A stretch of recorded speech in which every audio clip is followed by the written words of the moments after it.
Every year, millions of people are human trafficked across the country. It can be a hard reality to accept, but human trafficking is prevalent across West Virginia, and it's happening in our communities. 7 News reporter Annalise Murphy attended a seminar this morning where she heard from a couple U.S. attorneys. She's with us now to tell us what she learned.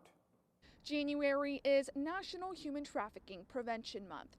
The Department of Justice, along with both U.S. attorney offices in the state of West Virginia, hosted a human trafficking seminar today, not only to bring awareness to the issue, but also offer solutions.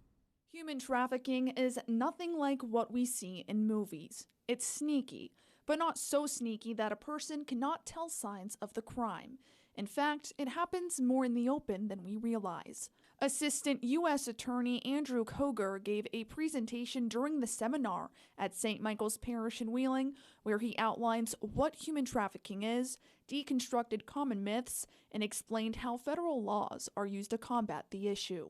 The basic definition of human trafficking that I use is compelling another person to provide labor services or commercial sex. The compelling part of the definition can take 3 forms, oftentimes force, which is the application of physical power, fraud, which is a form of deception, or coercion, which is some kind of a psychological manipulation. So what does human trafficking look like in the Mountain State? Koger says in many instances, it's a family member introducing victims to trafficking activity.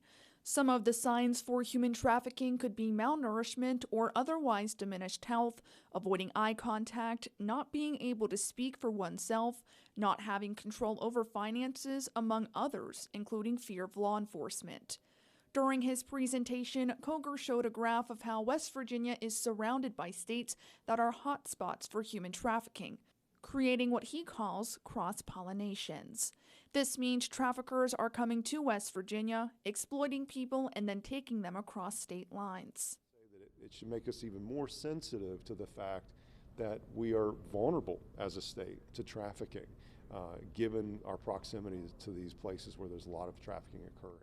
Human trafficking is extremely underreported in West Virginia for a variety of reasons, including law enforcement not being equipped to intervene, lack of public knowledge to the signs of trafficking, and victims not seeking help from law enforcement out of fear. Laura Albertini-Weigel, Director of Programs at the YWCA in Wheeling, attended the seminar and shared her biggest takeaway. Continue to get out in the community and educate. That's the most important thing. Organizations in our community dedicated to helping victims of human trafficking and further prevention of the crime include the YWCA and Ignite Hope. For more details on the resources offered by both of these organizations, you can visit our website,